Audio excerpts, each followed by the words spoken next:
Bonjour, je m'appelle Nenad Stojanovic, je suis professeur boursier du FNS au département de sciences politiques de l'Université de Genève et je suis responsable du projet Demoscan. Alors Demoscan, c'est quoi? C'est un projet de recherche que nous avons initié il y a 2 ans et demi grâce à un soutien du Fonds national suisse de la recherche scientifique et qui utilise la méthode du tirage au sort pour constituer un panel citoyen, parfois on les appelle une assemblée citoyenne, d'une vingtaine de personnes qui est tirée au sort. Donc c'est ça la spécificité, on utilise la méthode du tirage au sort pour sélectionner, pour constituer ce panel citoyen qui ensuite a 4 jours à disposition, 2 week-ends pour discuter. On dit parfois pour délibérer sur une question d'actualité politique. Concrètement, Demoscan se fait en lien, en relation avec une votation populaire.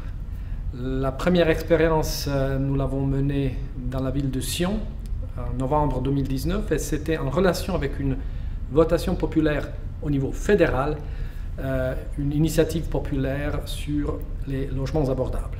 Donc les 20 citoyennes et citoyens tirés au sort pendant 4 journées approfondissent la matière. En général, ils ne connaissent pas grand-chose au début. Donc ils commencent à entendre les parties prenantes. Donc il y a toujours les favorables, les contraires d'une initiative populaire ou d'un référendum. Ils ont également la possibilité de questionner et auditionner des expertes et des experts en leur posant des questions techniques sur des choses qu'ils n'ont pas bien compris. Et ensuite, il y a une phase de rédaction, délibération et rédaction d'un avis final qui, dans le cas du Demoscan, résume les enjeux de la votation, résume les arguments que les membres du panel ont trouvé les plus convaincants pour voter oui et les arguments les plus convaincants pour voter non. Donc ils ne donnent pas une recommandation de vote, mais voilà, ils disent on a entendu beaucoup de raisons derrière en faveur ou contre cette initiative populaire ou ce référendum. Ça dépend du cas concret. Et voilà, c'est ça le résultat de nos délibérations, c'est ça les arguments que nous trouvons les plus convaincants. Et c'est ce rapport que nous appelons rapport citoyen, qui est ensuite envoyé à l'ensemble de la population ayant le droit de vote pour, d'un côté, faciliter la formation d'opinion, d'avoir un avis qui est un petit peu différent peut-être par rapport de l'avis des autorités, souvent écrit dans un langage plus accessible. Donc d'un côté, de faciliter la formation des opinions, mais également d'encourager les citoyennes et les citoyens d'aller voter. Parce que nous le savons, en Suisse, nous avons cette chance d'avoir une démocratie directe très développée, mais la moyenne de participation, donc le taux de participation moyen en Suisse, c'est autour de 45%, donc moins que la moitié en moyenne se rend aux urnes. Donc voilà, ça c'est en quelques mots le projet Demoscan. Nous avons mené une deuxième expérience Demoscan à Genève, au niveau du canton de Genève, en vue des votations cantonales du 28 novembre de cette année, 2021. Il s'agit donc d'une votation sur une initiative populaire demandant la réforme des retraites des conseillers d'État, membres du gouvernement cantonal genevois donc. Une initiative populaire qui demande l'abolition des rentes à vie, et puis un contre-projet du Grand Conseil, donc du Parlement cantonal genevois, qui propose voilà, un contre-projet, donc finalement un compromis entre ce que demande l'initiative populaire et ce qui est le statu quo. Je ne vais pas entrer dans les détails, mais c'est pour dire que voilà, le projet Demoscan est en plein essor. On aura une première expérience en Suisse alémanique l'année prochaine, en printemps, dans le canton d'Argovie, et en collaboration avec le Centre d'études sur la démocratie de Haro et la chancellerie d'État du canton d'Argovie. Cela dit, le projet Demoscan n'est pas le seul que nous sommes en train de mener à l'Université de Genève. Il y a également d'autres panels citoyens, assemblées citoyennes tirées au sort, mais qui ne sont pas en lien avec une votation populaire. Alors là, il s'agit typiquement, souvent sous demande d'un canton ou d'une ville, d'avoir l'avis des citoyennes et des citoyens sur une question politique d'actualité. Dans ces temps, la question d'actualité, c'est bien sûr la problématique liée au changement climatique. Et c'est un petit peu ça la thématique principale qui a été choisie pour une assemblée citoyenne qui a eu lieu dans la ville de Uster, au canton de Zurich, fin août et septembre de cette année, mais également en printemps, toujours dans le canton de Genève, un projet qui s'appelait le Forum citoyen de Genève, dans un quartier de la ville de Lausanne en juin 2021, et il y aura d'autres projets à l'échelle des villes, toujours dans le canton de Zurich, dans la ville de Winterthur et de Thalwil l'année prochaine. Alors, j'ai parlé dans cette première partie de mon intervention du projet Demoscan et d'autres projets similaires que nous sommes en train de développer. Et certains se sont déjà achevés dans les mois précédents. Mais dans ces minutes qui me restent, j'aimerais dire quelque chose davantage sur le tirage au sort en tant que méthode que nous avons utilisée.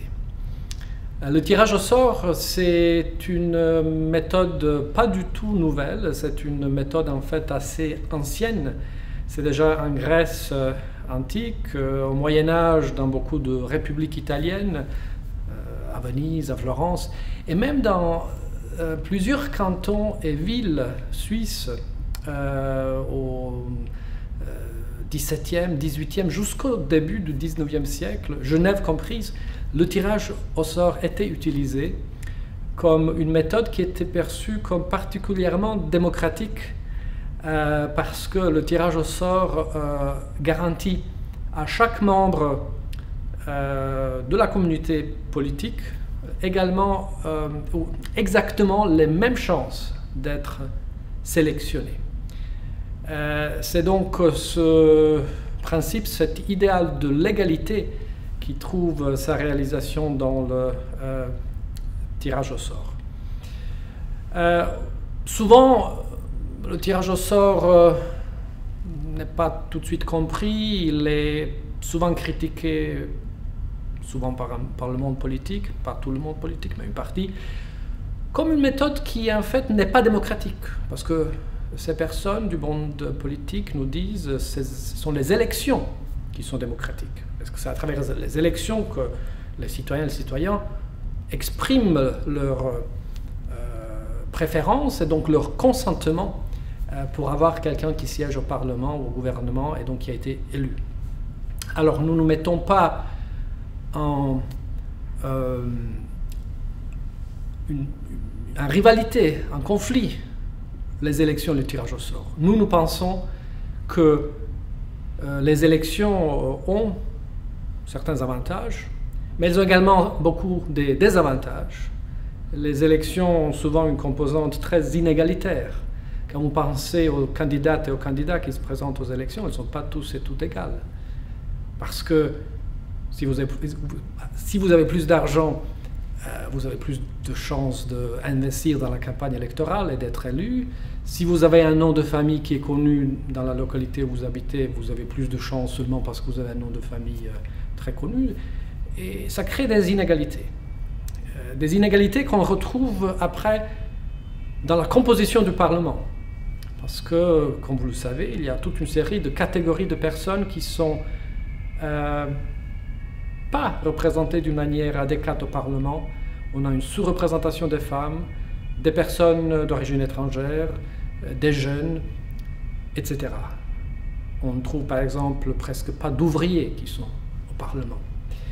Et donc c'est ces désavantages de l'élection que le tirage au sort peut corriger, parce que la diversité qu'on retrouve dans un organe composé par le tirage au sort, elle reflète d'une manière beaucoup plus proche de la réalité ce qu'est notre société. Donc nous ne voyons pas le tirage au sort et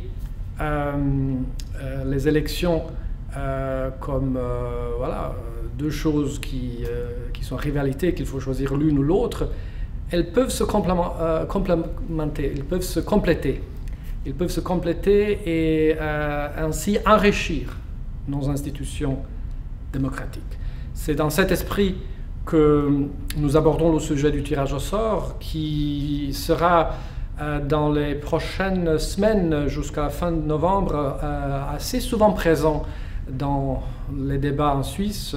Essayez de lire les journaux, de regarder la télévision, d'écouter la radio, parce qu'il y aura une votation au niveau fédéral sur une initiative populaire fédérale qui demande que les juges du tribunal fédéral soient non plus élus par les partis et par le Parlement, mais tirés au sort, bien sûr, parmi les personnes qui ont certaines capacités de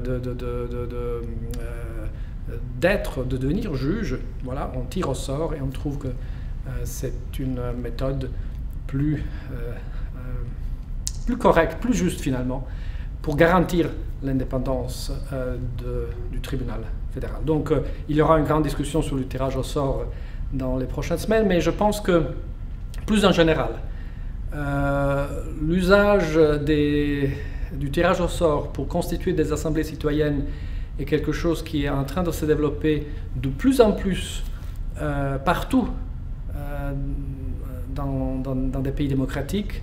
En fait, ce que nous sommes en train de faire en Suisse, c'est nous sommes même un petit peu en retard par rapport au développement en Allemagne, en Irlande, au Canada, au Royaume-Uni, etc.